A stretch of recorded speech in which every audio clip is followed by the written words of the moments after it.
Assalamualaikum warahmatullahi wabarakatuh. Alhamdulillahi rabbil alamin. Wassalatu wassalamu ala ashrafil mursalin nabiyina wa maulana Muhammadin wa ala alihi wa sahbihi ajma'in. Wa ashhadu an la ilaha illallah wahdahu la syarika lah. Wa ashhadu anna Muhammadan abduhu wa rasuluh sallallahu alaihi wa ala alihi wa sahbihi wa man tabi'ahum bi ihsanin ila yaumiddin. Alhamdulillah, puji syukur kita haturkan kehadirat Allah Azza wa Jal. Di kesempatan pagi hari ini kembali kita melanjutkan kajian rutin dengan membaca buku Syarah Masail Jahiliyah. Dan sebelum kita membahas mengenai Syarah Masail Jahiliyah yang disampaikan oleh Syekh Mahmud Syukri, terlebih dahulu kita akan menjelaskan tentang hukum mengambil sikap yang berbeda terhadap masyarakat jahiliyah. Hukum mengambil sikap yang berbeda terhadap masyarakat jahiliyah. Terdapat banyak sekali dalil dalam Al-Quran maupun hadis yang menegaskan terlarangnya mengikuti kebiasaan orang jahiliyah, baik di kalangan musyrikin maupun ahli kitab. Dan kita bisa sebutkan beberapa larangan itu dalam berbagai bentuk dan ciri larangan. Yang pertama, perintah tegas untuk melakukan mukhalafah. Perintah tegas untuk melakukan mukhalafah. Dalam kurung mengambil sikap yang berbeda. Seperti disebutkan dalam beberapa hadis. Di antaranya Nabi SAW mengatakan, Khaliful musyrikin.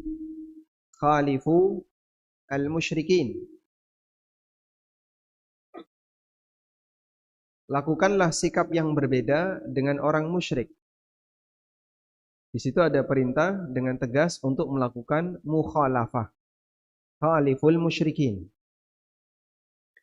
Dalam riwayat yang lain, Khaliful Yahud. Lakukanlah sikap yang berbeda dengan Yahudi. Dalam riwayat yang lain, Khalifu ahlal kitab. Ambillah sikap yang berbeda dengan ahli kitab. Semuanya teksnya menggunakan kalimat khalifu. Perintah untuk apa tadi? Mukhalafah. Mengambil sikap yang berbeda. Bentuk yang kedua adalah larangan untuk meniru ahlul jahiliyah. Larangan untuk meniru sikap ahlul jahiliyah. Seperti jangan mengikuti hawa nafsu mereka. Misalnya perintah Allah seperti jangan mengikuti hawa nafsu mereka. Kalimatnya jangan mengikuti hawa nafsu mereka. Itu berarti jangan meniru kebiasaan mereka mengikuti hawa nafsu. Seperti firman Allah di surat Al-Maidah ayat 48. Wala tattabi ahwa'ahum amma ja'aka minal haq. Al-Maidah ayat 48. Wala tattabi ahwa'ahum amma ja'aka minal haq. Janganlah kamu mengikuti hawa nafsu mereka di kalangan orang kafir, baik musyrikin maupun ahlu kitab. Di ayat yang lain Allah Subhanahu wa taala juga berfirman, wala tattabi ahwa alladzina la ya'lamun. Jangan mengikuti hawa nafsu orang-orang yang tidak berilmu. Ini ada di surat Al-Jathiyah ayat 8. Di surat Al-Jathiyah ayat 8, Allah melarang nabinya sallallahu alaihi wasallam untuk mengikuti hawa nafsu orang-orang musyrikin yang tidak berilmu. Wala tattabi ahwa'al ladzina la ya'lamun. Janganlah kamu mengikuti hawa nafsu orang-orang yang tidak berilmu. Maksudnya orang musyrikin, orang kafir. Bentuk yang ketiga, penjelasan dampak buruk bagi orang yang meniru kebiasaan jahiliyah.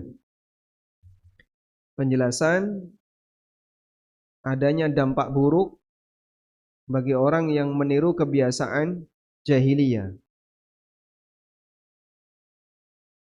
Misalnya firman Allah Ta'ala di surat Al-Baqarah ayat 120.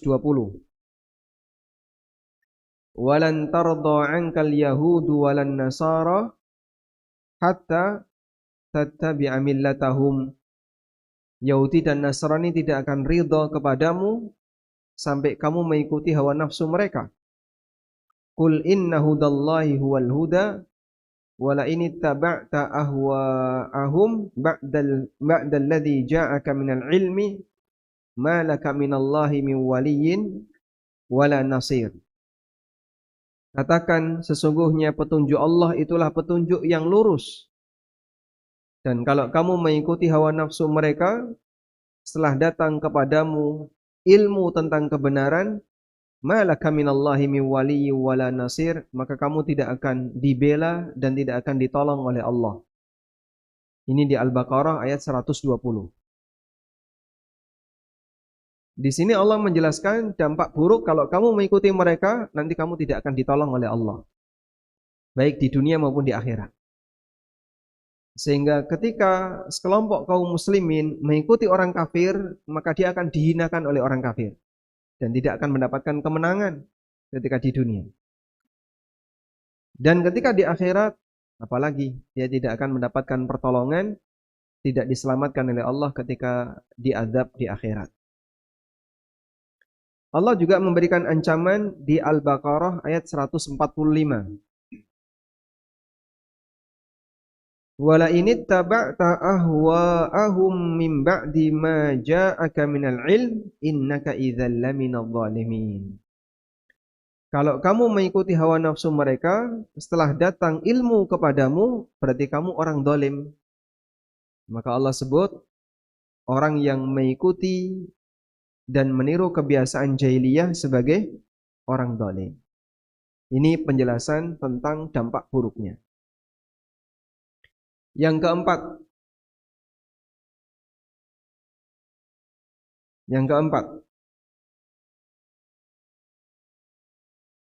syariat menyebut orang yang meniru orang kafir, syariat menyebut muslim yang meniru orang kafir sebagai manusia terhina.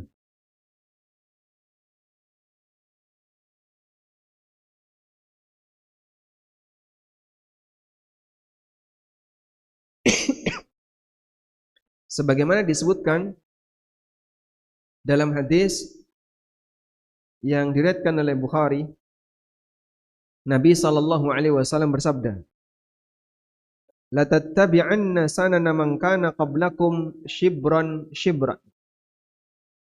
Sungguh kalian akan mengikuti kebiasaan orang sebelum kalian. Shibran shibran, sejengkal dengan sejengkal. Maksudnya seperti jengkal kanan dan jengkal kiri. Sama persis. Tidak panjang sebelah. Ukuran posisi juga sama. Jempol berada di tepi, kelingking juga berada di tepi. Sungguh kalian akan mengikuti kebiasaan buruk orang sebelum kalian seperti jengkal kanan dengan jengkal kiri. Artinya apa? Sama persis. Dira'an bidira'in, seperti hasta kanan dengan hasta kiri, sama persis. hatta law dakhalu hujra dabbin tabi'tumuhum. Sampai ketika mereka memasuki lubang dob, tabi'tumuhum, kalian akan mengikuti mereka. Qulna, maka kami bertanya, ya Rasulullah, apakah yang dimaksud Yahudi dan Nasrani? Qala, jawab beliau, faman, siapa lagi kalau bukan mereka? Maka ini gambaran bahwa mengekor Yahudi dan Nasrani menunjukkan perbuatan yang tercela. Sampai disebut oleh Nabi SAW, kemanapun mereka bergerak kalian ikuti. Sampai ketika masuk ke lubang dob, ke lubang kadal, kalian ikut masuk. Padahal lubang kadal itu tempatnya di bawah, di dalam. Artinya itu bukan tempat yang istimewa. Beda dengan mengikuti sesuatu yang mulia, arahnya pasti ke atas. Sedangkan lubang dob itu arahnya kemana? Ke bawah, masuk ke dalam tanah. Sehingga ini mengisyaratkan celaan bagi orang yang mereka mengikuti kebiasaan buruk orang jahiliyah. Baik, kita ulang ya. Ada 4 bentuk larangan dalam syariat agar kita tidak mengikuti orang jahiliyah. Pertama apa tadi? Perintah tegas untuk mengambil sikap berbeda dengan mereka. Yang kedua, larangan untuk meniru praktek jahiliyah. Yang ketiga, penjelasan dampak buruk bagi orang yang mengikutinya. Yang keempat, syariat menyebut orang yang meniru mereka dengan manusia terhina. Dan siapapun ketika memperhatikan ini, dia pasti bisa memahami bahwa dalam Islam perbuatan itu sangat tercela. Tapi sekarang dibalik ya. Sehingga bagian dari kebanggaan sebagian orang bisa turut merayakan hari raya non-muslim dan dia anggap dia lebih moderat dibandingkan yang lain. Sampai ketika pengucapan selamat untuk hari raya non-muslim, jika sampai ada orang tidak mau mengucapkannya, dianggap intoleran. Dan kita perlu berjuang bersama-sama untuk menyadarkan kepada masyarakat bahwa agama kita melarang seperti ini. Nah, walhamdulillahirabbil alamin, karena kita tidak sedang membahas masalah itu, maka kita kesampingkan. Meskipun standar dalam hal ini tidak ada. Tapi di sebagian aparat bahwa salah satu di antara ciri intoleran, mereka tidak mau mengucapkan selamat untuk hari raya selain agamanya. Sehingga Kristen yang intoleran adalah ketika dia tidak mau mengucapkan selamat hari raya Idul Fitri. Buddha intoleran ketika dia tidak mau mengucapkan selamat Natal atau selamat Idul Fitri. Muslim yang intoleran jika dia tidak mau mengucapkan selamat Natal atau selamat Waisak atau yang lainnya. Maka semua harus saling mengucapkan selamat. Kalau tidak disebut intoleran. Meskipun standar seperti ini nggak ada. Tapi gelar itu ada. Baik. Tidak perlu kita perpanjang karena nggak ilmiah. Kita pindah ke tempat yang lain saja. Kita akan membahas langsung pada inti dari kitab. Setelah muqaddimah yang disampaikan oleh penulis Syekh Mahmud Syukri rahimahullahu taala. Kemarin sudah belum? Muqaddimah Syekh Mahmud. Sudah ya. Berikutnya kita langsung masuk kepada matan buku. Qala al-musannifu rahimahullah, berkata Syekh Muhammad bin Sulaiman At-Tamimi rahimahullahu taala. Nah.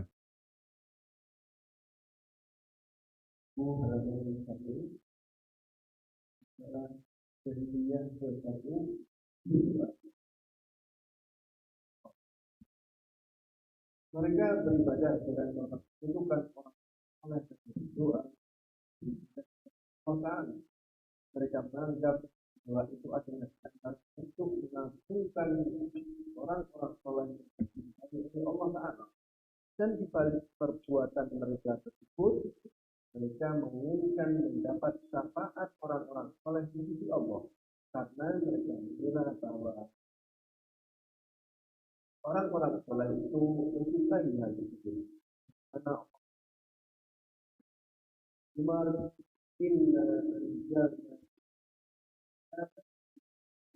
إلا المسلمين على لسان الدين الخالص فالذين اتخذوا من دونه أولياء ما نعبدهم إلا ليقربونا إلى الله زلفى إن الله يحكم بينهم فيما فيه يختلفون إن الله لا يهدي من هو كافر. Sesungguhnya kami menurunkan kitab kepadamu dengan membawa kebenaran, maka sembahlah Allah dengan membuktikan ketaatan kepadanya. Ingatlah, hanya kepunyaan Allah lah agama yang bersih dari syirik. Dan orang-orang yang mengambil pelindung selain Allah berkata, kami tidak menyembah mereka, melainkan supaya mereka mendekatkan kami kepada Allah dengan sedekat-dekatnya. Sesungguhnya Allah akan memutuskan di antara mereka tentang apa yang mereka berselisih padanya. Sesungguhnya Allah tidak menunjuki orang-orang yang pendusta dan sangat ingkar. Quran Surat Az-Zumar ayat 2-3. Baik, sebelum melanjutkan keterangan dari penulis, sebenarnya Syekh Muhammad ada muqaddimah yang ringkas tapi tidak disebutkan di buku terjemah ya. Beliau menyebutkan di muqaddimahnya paling hanya 2 paragraf. Bismillahirrahmanirrahim.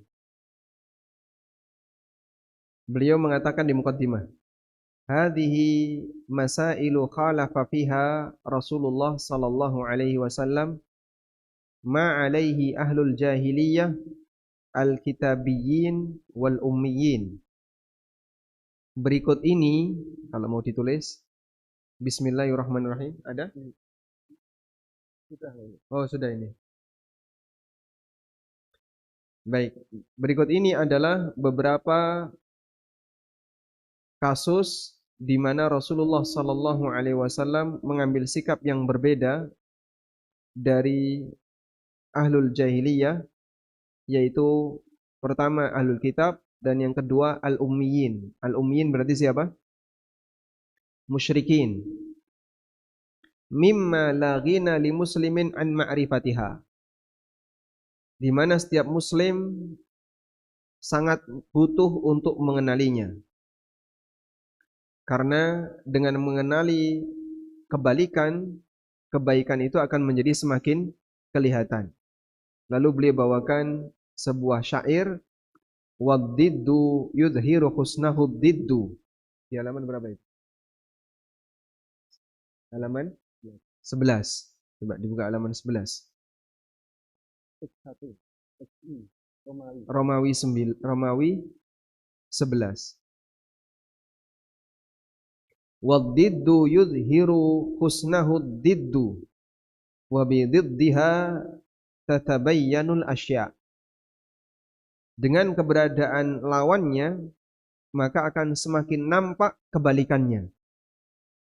Dengan ada lawan, sesuatu itu menjadi semakin jelas. Dan bait ini cukup ma'ruf di masyarakat.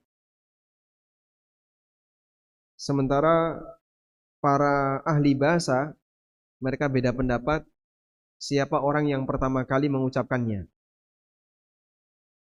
Ada yang mengatakan yang pertama kali mengucapkan adalah Abu Nawas. Dan ada yang mengatakan yang pertama kali mengucapkan adalah Abu Syais Al-Khuzai.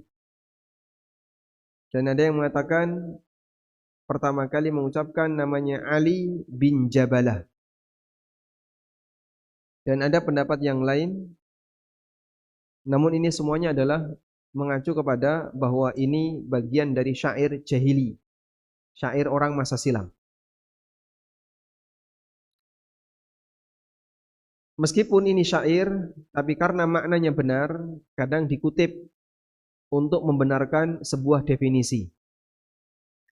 Karena terkadang ucapan orang masa silam seperti pepatah dan seterusnya, ketika kandungan maknanya benar, bisa dijadikan sebagai rujukan dalam penjelasan definisi. Ini bukan dalil syar'i, tapi dalil dalam pendekatan apa? Bahasa dan urf di masyarakat. Dalil dalam masalah pendekatan bahasa dan uruf di masyarakat. Jadi kalau ada pepatah mengatakan, kalau kalimatnya benar kita benarkan. Yang pertama kali mengatakan pepatah ini siapa, Pak? Wallahu a'lam, tidak tahu. Tapi itu salah satu di antara bukti uruf yang ada di masyarakat.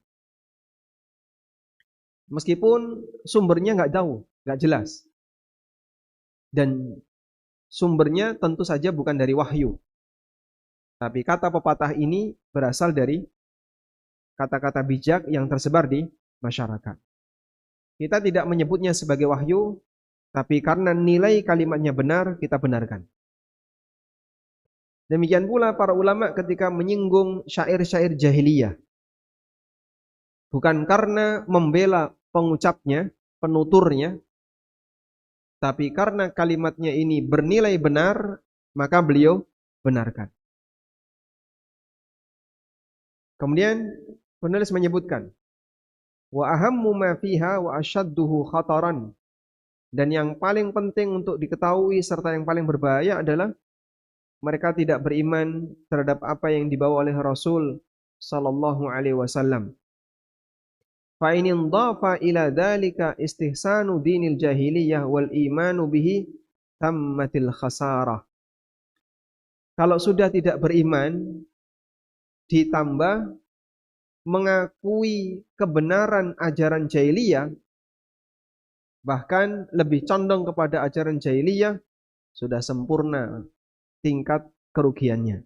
Waliyadzubillah, sebagaimana Allah firmankan dalam Al-Quran, walladzina amanu bil batil wa kafaru billah ulaika humul khasirun.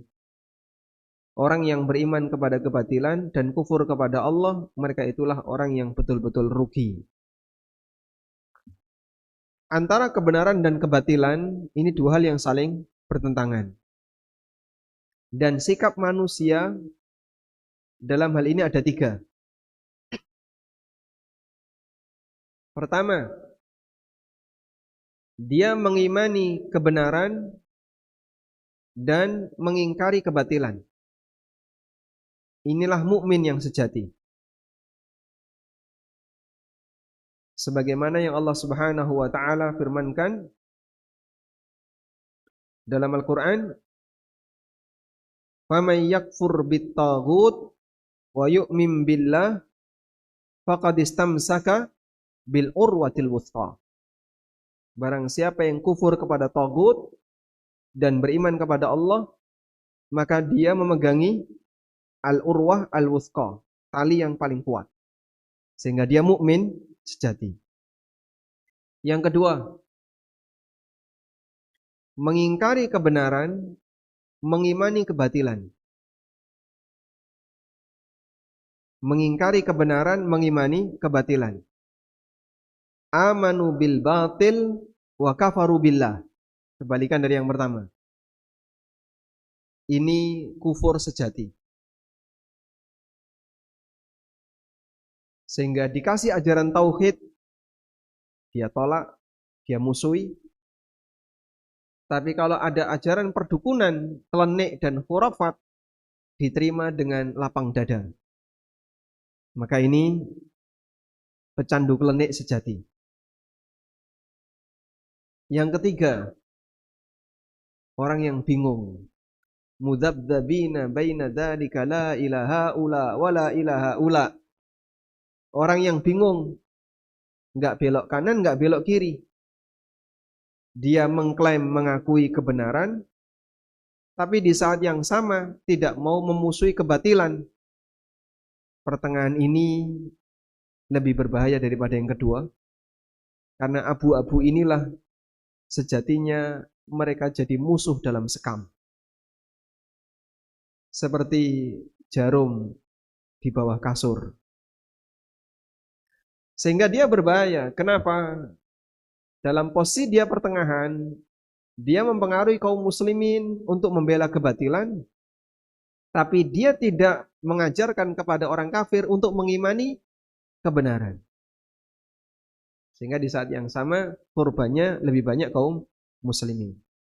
Dan ini terjadi baik dalam situasi mayoritas maupun minoritas. Mereka lah al-munafikun, orang-orang munafik. yang disebutkan oleh Allah dalam Al-Quran, orang munafik itu mudzabdzabina baina dzalika la ilaha ula wa la ilaha ula. Mereka itu dalam posisi terombang-ambing, tidak ke serong kanan dan tidak serong kiri 100%. Tapi mereka ini disebut oleh Allah, innal munafiqina fid darkil asfali minan nar. Orang munafik itu berada di keraknya neraka. Dalam posisi dia justru membuat rancu segala bentuk agama karena dia ingin mencampur adukkan semua agama dan menyamakan semua agama. Padahal tidak ada agama yang mengajarkan kesamaan agama. Tidak ada agama yang mengajarkan kesamaan agama. Baik. Ini latar belakang kenapa beliau membahas tentang beberapa kasus orang jahiliyah untuk mengenalkan kepada kaum muslimin apa saja yang harus dijauhi agar kita terhitung sebagai orang yang jauh dari tradisi jahiliyah. Al-mas'alatul ula, kasus yang pertama. Mereka beribadah kepada Allah dengan menyekutukan Allah dengan orang saleh. Dan mereka menganggap bahwasanya itu bagian dari bentuk pengagungan kepada orang saleh yang dicintai oleh Allah. Dan mereka juga menghendaki mendapatkan syafaat karena mereka menyangka annahum yuhibbuna dzalika, bahwa orang-orang saleh itu mencintai praktek seperti ini sehingga nanti akan mengantarkan doanya kepada Allah Subhanahu wa taala. Baik.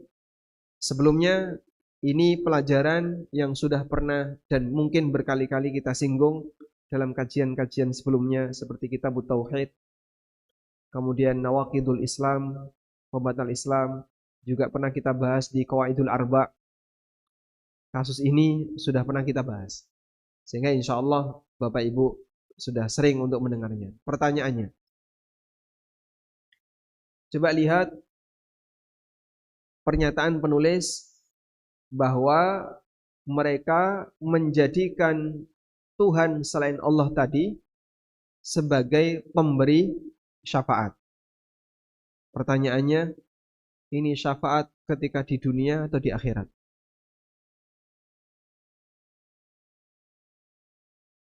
Syafaat yang dimaksud di sini syafaat ketika di dunia atau di akhirat? Di dunia. Akhirat. Gimana? Syafaat di dunia itu contohnya apa, Pak? Kekayaan, kesehatan, itu syafaat. Mereka berharap mendapatkan syafaat. Nah, ini syafaat di dunia atau di akhirat? Nah, yang menjawab dunia angkat tangan. Yang jawab akhirat? Banyak yang jawab akhirat. Baik. Orang musyrikin di zaman Nabi SAW beriman pada akhirat atau tidak? Beriman. Beriman atau tidak? Tidak. Mereka tidak mengakui setelah mati akan ada hari kebangkitan. Sehingga mereka tidak mengimani besok akan ada akhirat. Baik. Mereka nggak punya bayangan akan ada surga dan neraka. Mereka tidak mengimani setelah manusia mati akan dibangkitkan oleh Allah. Sampai mereka bersumpah, wa aqsamu billahi jahda aimanihim la yab'atsullahu mayyamut. Mereka bersumpah atas nama Allah dengan sumpah yang sesungguhnya Allah tidak akan membangkitkan kembali orang yang sudah mati. Itu sumpahnya orang musyrik. Sehingga mereka tidak mau mengimani kalau nanti akan ada hari kiamat. Mereka datang kepada Nabi SAW dengan membawa tulang. Lalu apa yang mereka katakan? Man yuhyil 'idhama wa hiya ramim. Siapa yang akan menghidupkan tulang-tulang ini setelah jadi tanah? Qul yuhyihal ladzi ansha'aha awwala marrah. Jawab wahai Muhammad, yang akan menghidupkannya adalah zat yang pertama kali menciptakannya. Sudah? Berarti di sini bukti bahwasanya mereka tidak beriman kepada akhirat. Maka kalau di sini ada pernyataan bahwa mereka akan menjadikan Tuhan-Tuhan selain Allah ini sebagai pemberi syafaat. Berarti syafaat di mana? Di dunia. Baik. Jawaban pertama yang benar ya. Nggak dapat hadiah. Pertanyaan berikutnya. Bentuk syafaat di dunia itu berupa apa, Pak? Bentuk syafaat di dunia berupa apa? Menyampaikan doa. Jadi bentuk syafaat di dunia di situ adalah menyampaikan doa. Jadi mereka punya keyakinan Tuhan inilah yang akan mengantarkan doanya kepada Allah, sehingga doanya lebih berpeluang mustajab. Itu disebut dengan syafaat. Maka proses meminta kepada orang mati agar arwah orang mati ini mengantarkan doanya kepada Allah, kegiatan ini disebut istishfa. Disebut istishfa. Nyari syafaat doa. Bukan tawasul. Beda antara tawasul dengan istishfa. Kalau tawasul itu minta langsung kepada Allah. Tapi pakai nama orang lain. Contoh seperti ini, Pak ya. Jenengan mau mengajukan proposal ke bupati. Ya. Cara yang pertama adalah Anda lewat orang dekatnya bupati, kenal dengan anaknya. Lalu proposal itu dititipkan ke anaknya. Tolong dong, ini kasihkan ke bapak kamu. Ini proposal dari Masjid A, mau minta bantuan seperti ini. Maka sang anak karena teman akrab kita mau menerima itu. Baik, nanti saya bantu. Lalu diantarkan oleh si anak bupati ini ke bapaknya. Proses ini namanya apa? Istishfa. Kita minta syafaat kepada si anak bupati tadi agar menyampaikan ke Pak Bupati. Yang kedua, kita datang langsung menghadap Pak Bupati. Baik Pak Bupati, ini proposal dari kami dari Masjid A, mau melakukan pembangunan, butuh dana, ini proposalnya. Saya teman dekatnya putra Bapak. Kemarin pernah tenggelam bareng, terus selamat bareng, alhamdulillah. Ya. Jadi kita ceritakan mungkin pengalaman kita dengan anak beliau dan seterusnya. Kita mengajukan sendiri tapi nyebut apa? Nama orang dekatnya bupati. Ini namanya tawasul. Bisa bedain? Ada orang berdoa langsung kepada Allah. Ya Allah, aku adalah orang dekat nabimu. Misalnya dia nyebut kayak gitu. Aku adalah orang dekat nabi. Atau dengan kesolehan nabimu. Dengan ketakwaan nabimu. Dengan kesolehan dan ketakwaan nabimu, kabulkanlah doaku. Maka dia berdoa langsung kepada Allah, tapi menyebut nama dan kesolehan orang lain. Ini namanya tawasul. Nah, tawasul itu tidak perlu datang ke kuburan. Tidak perlu datang ke kuburan, dia bisa dimanapun. Saat dia naik kepada Allah, nah, berdoa langsung kepada Allah, dia nyebut nama orang soleh. Beda dengan istishfa. Orang yang istishfa datang ke kuburan, siapa misalnya wali X. Kemudian dia menyampaikan, wahai wali X, tolong antarkan doa ini kepada Allah. Terus dia minta sesuatu. Agar diantarkan doanya kepada Allah. Kalau ini namanya istishfa. Jadi istishfa itu tidak langsung minta kepada Allah, tapi melalui perantara makhluk yang lain. Yang kufur yang mana? Yang musyrik yang mana? Istishfa. Kok bisa Pak disebut musyrik Pak? Ayat ini yang menyebutkan itu. Surat Az-Zumar ayat berapa? Ayat yang ketiga. Ayat surat Az-Zumar ayat yang ketiga. Allah Subhanahu wa taala berfirman, "Ala lillahi dinul khalis." Ketahuilah hanya milik Allah agama yang murni. Karena Allah tidak bersedia ketika agama itu ternodai dengan kesyirikan atau amal itu ternodai dengan riya, dengan kotoran-kotoran riya. Baik, coba kita lihat ada ayatnya di si buku. Baik. Ala lillahid dinul khalis. Ketahuilah hanya milik Allah ad-din al-khalis, agama yang murni. Kata ad-din dalam ayat itu ada dua makna. Yang pertama,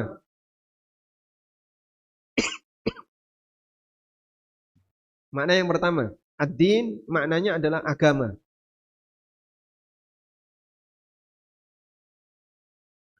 Sehingga arti hanya milik Allah agama yang murni. Artinya agama yang tidak bercampur dengan kesyirikan.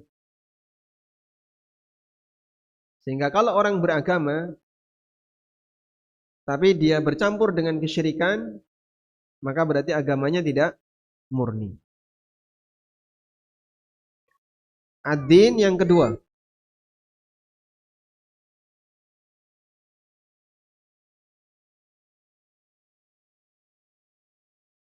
Ad-din makna yang kedua, artinya adalah amalan. Ala lillahi dinul khalis, hanya milik Allah amalan yang murni. Karena Allah tidak menerima amal yang bercampur dengan kotoran. Baik riya, sum'ah, maupun yang lainnya. Walladzina ittakhadhu min dunihi awliya, dan orang-orang yang menjadikan Tuhan selain Allah, mereka mengatakan ma na'buduhum illa liyuqarribuna ilallahi zulfa. Tidaklah kami beribadah kepada mereka kecuali agar mereka mendekatkan kami kepada Allah. Tidaklah kami beribadah kepada mereka kecuali agar mereka mendekatkan kami kepada Allah. Tegas sekali. Jadi Allah sebutkan orang-orang musyrikin itu, kenapa mereka beribadah kepada berhala?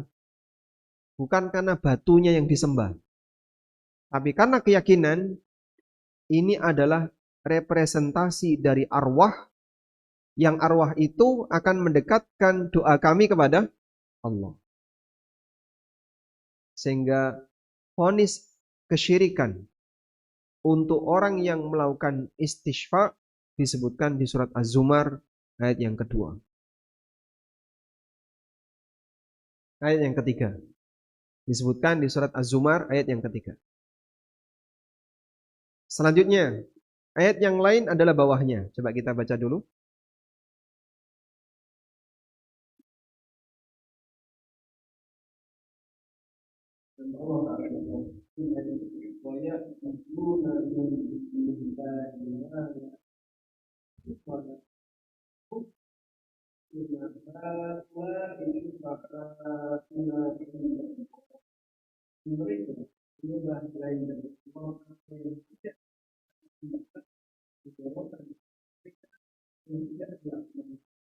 Mereka berkata,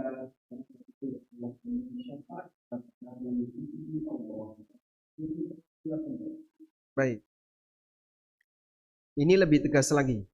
Yunus 18.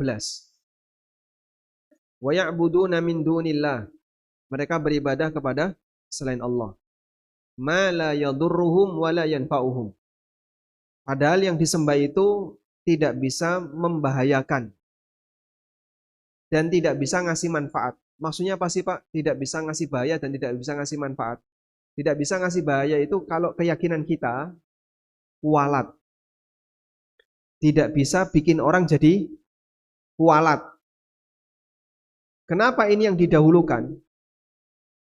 Karena dominan. Motivasi orang menyembah selain Allah, latar belakangnya adalah takut kualat.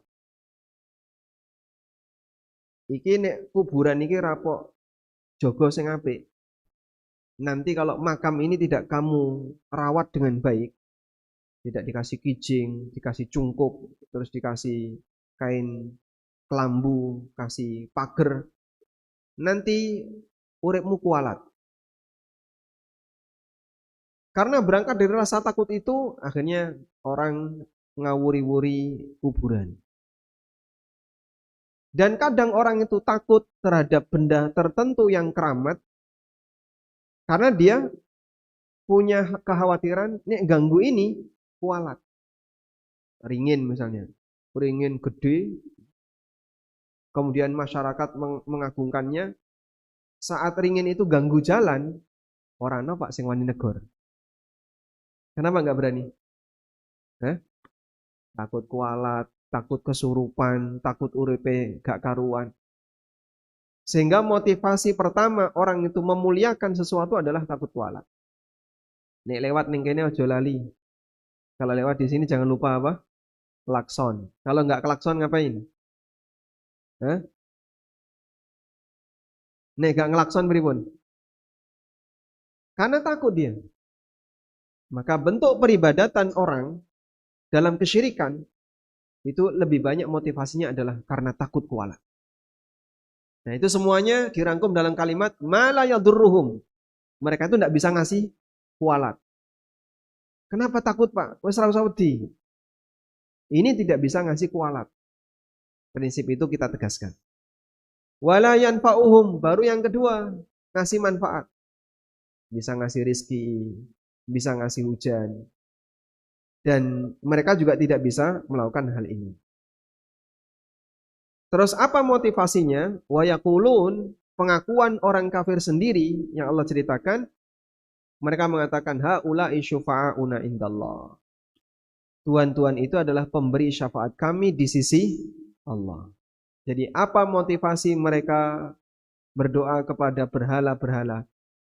Bukan karena batunya, tapi karena mereka punya keyakinan arwah berhala ini akan menjadi pemberi syafaat bagi doa mereka di sisi Allah. Syafaat dalam bentuk apa tadi? Mengantarkan doa. Walhamdulillah. Baik. Banyak orang yang mungkin kurang begitu paham, padahal ini bagian dari prinsip agama. Maka tugas dari saya untuk para jamaah sekalian, yang pertama, Anda hafalkan 2 ayat ini. Az-Zumar ayat 3 dan Yunus ayat 18. Yang kedua, sampaikan dalam khutbah Jumat. Sanggup ya? Kalau enggak punya jadwal khutbah pripun? Kultum, minimal kultum saat tarawih. Karena banyak orang yang gagal dalam memahami perbedaan antara iman dan syirik, salah satunya adalah dalam masalah ini. Padahal inilah adalah pengakuan yang disampaikan oleh orang musyrik, kenapa mereka berbuat syirik, latar belakangnya, seperti yang Allah sebutkan di surat Az-Zumar dan surat Yunus. Baik, keterangan dari penulis. Ini adalah masalah jahiliyah paling besar yang ditentang oleh Rasulullah Sallallahu Alaihi Wasallam. Dan bersama itu beliau datang dengan membawa ikhlas agama murni, dan beliau mengabarkan bahwa ikhlas dalam beribadah hanya kepada Allah Ta'ala itu adalah agama Allah yang mana tidak akan diterima dari seseorang agama apapun selainnya. Dan Nabi Sallallahu Alaihi Wasallam juga mengabarkan bahwa siapa yang menganggap baik perbuatan tersebut, maka Allah telah mengharamkan surga baginya dan tempat kembalinya adalah neraka.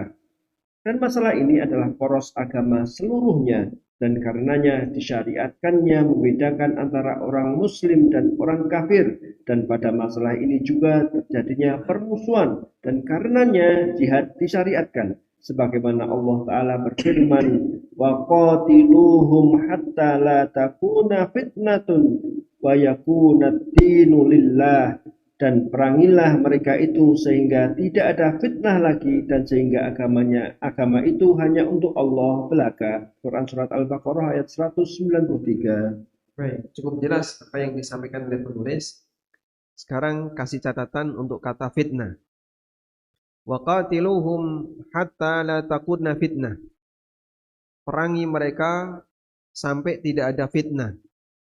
Fitnah dalam ayat ini maknanya adalah kekufuran.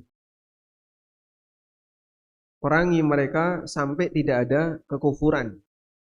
Wa yakuna ad-dinu lillah, dan agama hanya milik Allah.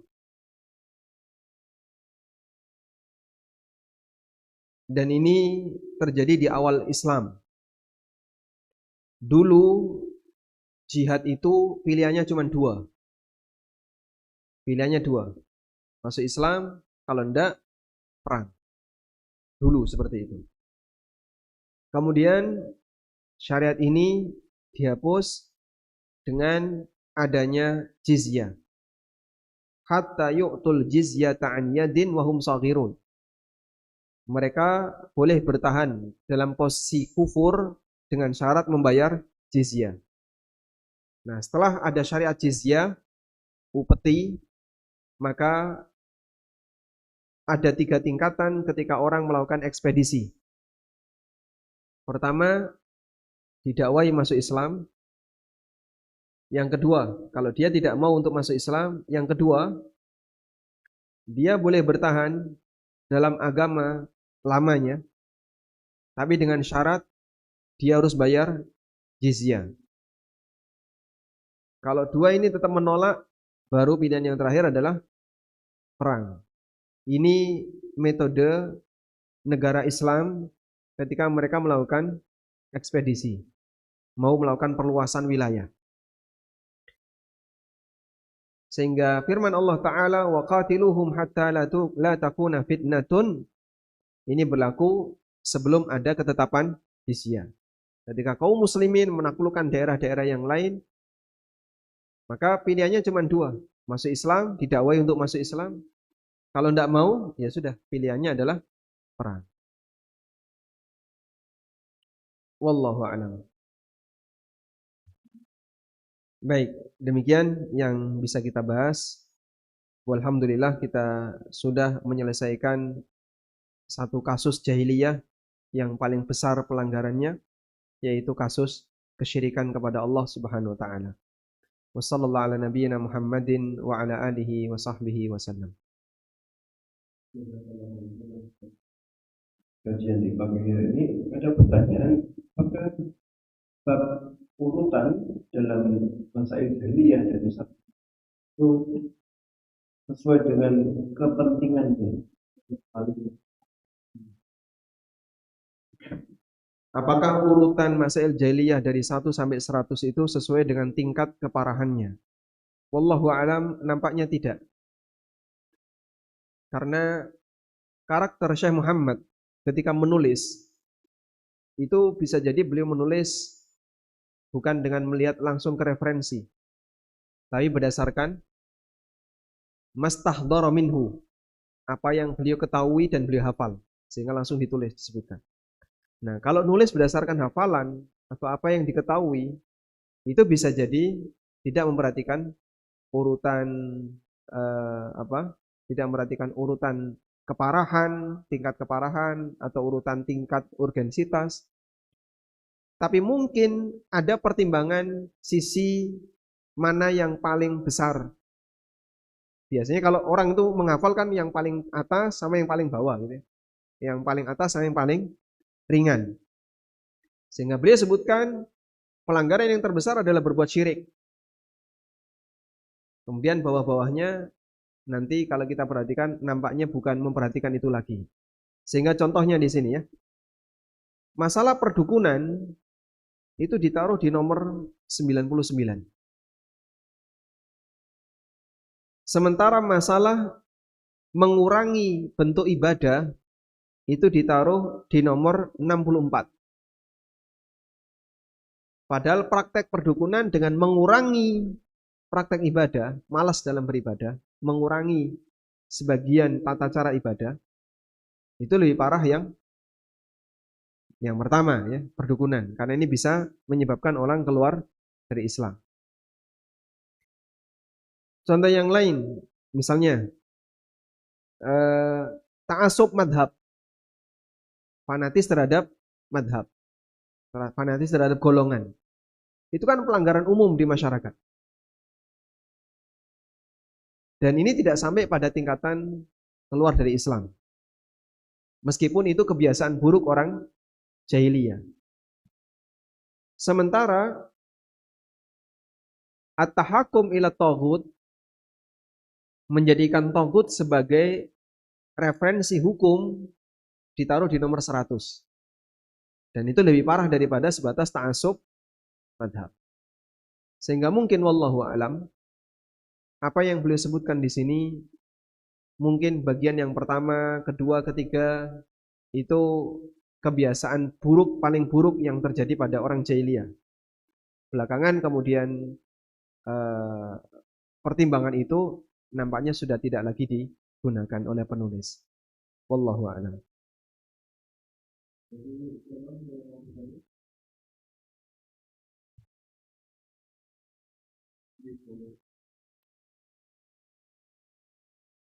Waalaikumsalam.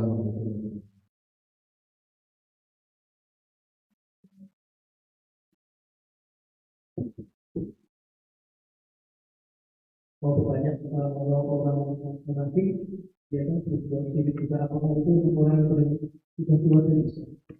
Kemudian kalau memang dia keluar dari Islam, apabila dia bertobat, dia harus melakukan syahadat dua.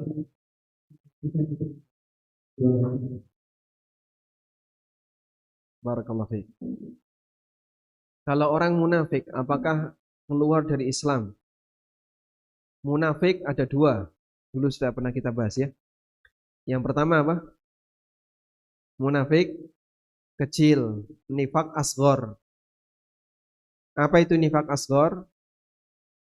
Nifak amali, perbuatan munafik tapi bentuk amalan, yaitu perbuatan yang menjadi kebiasaan buruk orang munafik tapi ditiru dan melekat pada akhlak seorang mukmin. Misalnya seneng ngapusi, kalau janji belenjani, kalau diberi amanah khianat.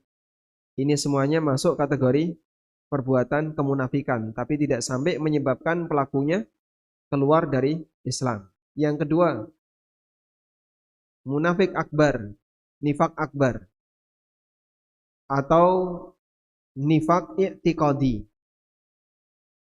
yaitu bentuk kemunafikan yang menyebabkan pelakunya keluar dari Islam. Dan itu terjadi ketika ada orang menampakkan secara lahiriah sebagai orang mukmin, padahal aslinya, batinnya menyimpan kebencian terhadap Islam. Orang seperti ini keluar dari Islam karena sebenarnya dia benci kepada Islam, meskipun penampilannya penampilan seperti Muslim. Dan itulah kondisi munafik di zaman Nabi Sallallahu Alaihi Wasallam. Nah, untuk orang jenis ini, apakah dia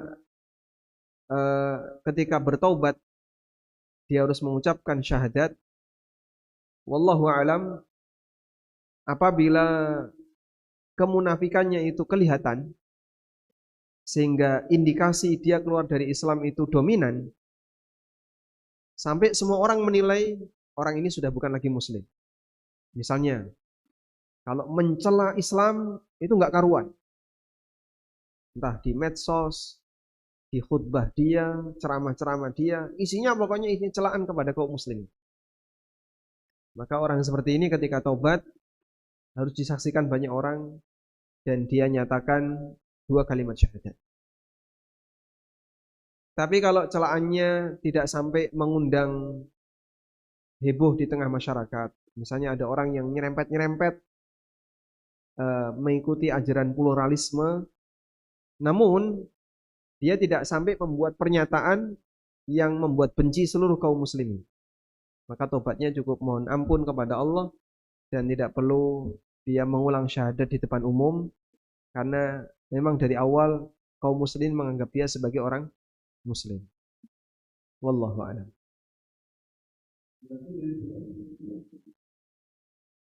Silakan.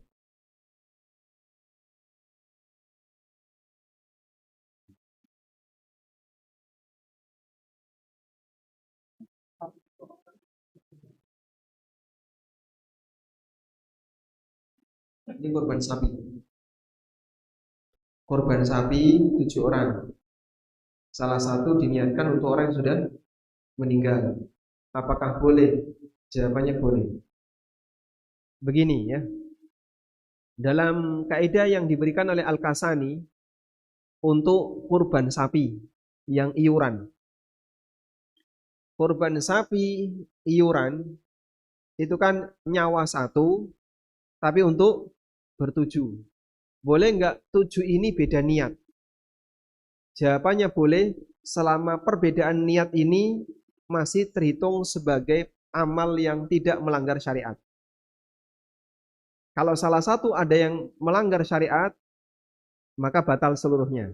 Contoh ya, nomor 1 sampai 3 untuk kurban, nomor 2 untuk akikoh, nomor 3 untuk walimah, nomor 6 untuk didol dagingnya, dipakai bakso, nomor 7 untuk sajen. Saya ikut, loh kenapa?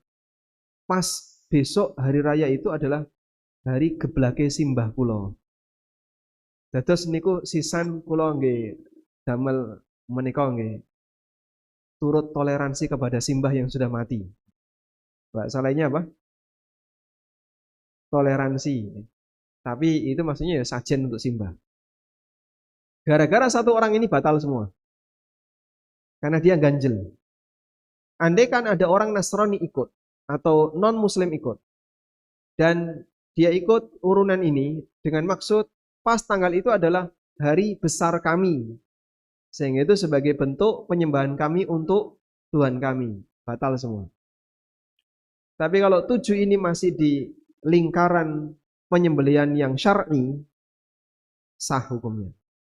Seperti tadi ya, nyembelih untuk diambil dagingnya itu boleh nggak? Boleh. Nyembelih untuk akikoh, sebagian ulama membolehkan nyembelih sapi untuk akikoh boleh. Nyembelih untuk walimah, ini karena saya mau walimah nikah sisan melu, boleh. Nyembelih untuk apa lagi? Tasyakuran bangun omah. Yang satu tasyakuran bertetaan. Yang satu syukuran karena baru saja sembuh dari sakit. Yang satu lagi mau dipakai bakso karena dia bakul.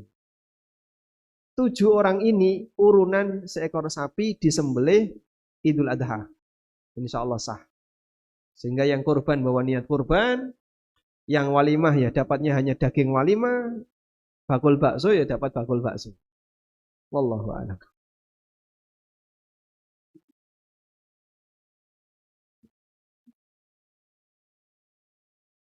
Masya Allah. Serius ini.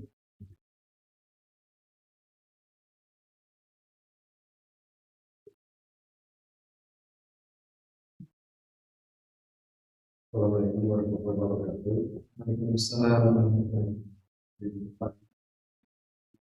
Di awal yang siapa pendengar terjadi dan mulai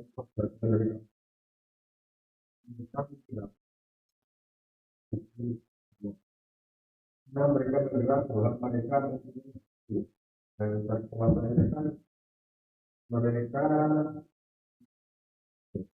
merasa Ada 2 kata mereka ya. Mereka mengira mereka mencintai hal itu. Mereka pertama siapa, mereka kedua siapa. Begitu? Mencintai hal itu apa yang dicintai. Dia mencintainya.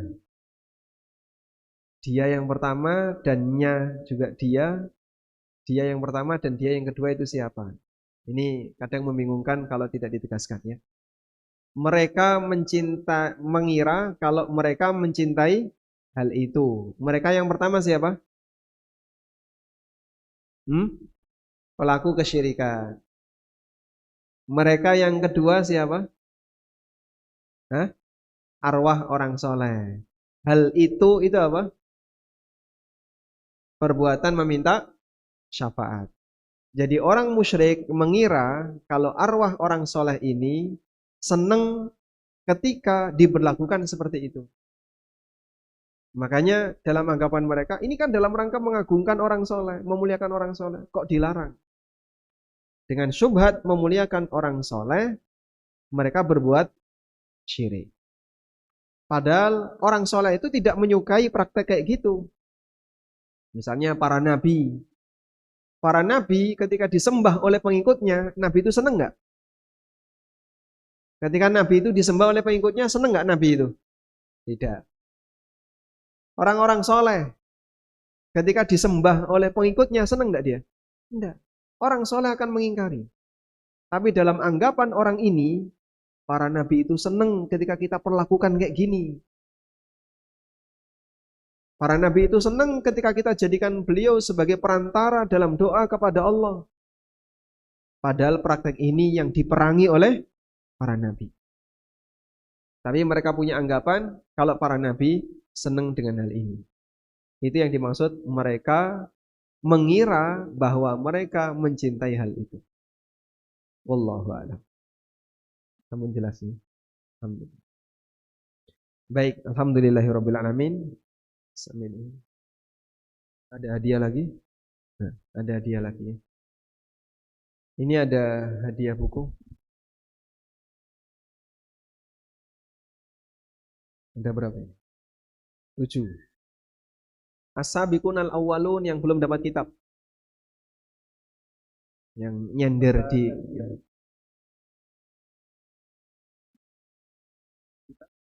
serta kajian yang ikut dari Al-Huda yang belum punya kitab. Ikut dari Al-Huda, Pak? Hah? Ikut? Masya Allah, dapat ya. Mana lagi? Dari Al-Huda ikut? Nah, dapat. Ada lagi? Dulu ikut di Al-Huda? Ikut, baik. Yang nyender-nyender di pintu itu dapat nggak? Pak Tony. Pak Tony udah? Ada? Pak Andes punya? Andes apa? Pak Feridin punya nggak? Ada, sudah. Baik. Ibu-ibu sebenarnya banyak yang katakan. Cuman goib. Kita sediakan yang 3 untuk ibu-ibu yang dulu pernah ikut Al-Huda dan selalu konsisten ikut Rabu pagi sampai di sini. Jadi silakan menghubungi panitia. Panitia dalam hal ini Pak Nugroho ya.